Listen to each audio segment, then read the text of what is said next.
Welcome to this section on magnetism and electromagnetism. By the end of this section, you should be able to do the following. Be able to draw a magnetic field for a permanent magnet, or for a coil carrying a current, or a solenoid, or for a wire carrying a current. You should also be able to detect a magnetic field and understand the term magnetic flux density. You will be able to use the formula F equals BIL to calculate the force on a conductor in a magnetic field, and also be able to calculate the force on a charged particle as it passes through a magnetic field.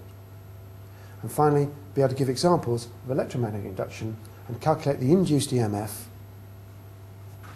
using the formula EMF is equal to N d phi by dt.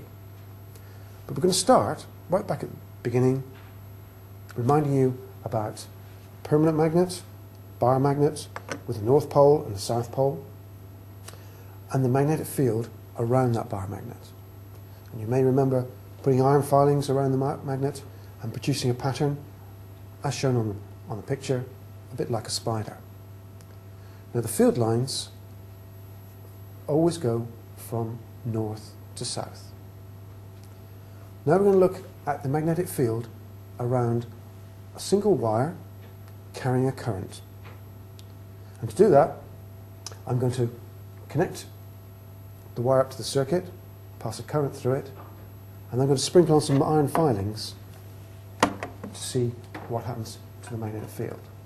So if I connect up the circuit, and we get a current flowing in the wire, as shown on the meter. So there's now a large current, between 4 and 5 amps, flowing through the wire. I'm going to sprinkle a few iron filings around the wire there, and just tap the paper, and you'll see there's a circular pattern.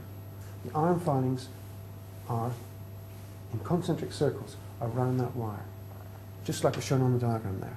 So a wire carrying a current produces a magnetic field, a circular magnetic field around it, anywhere along that wire. If you want to know the direction of that magnetic field, then you can use the right-hand grip rule.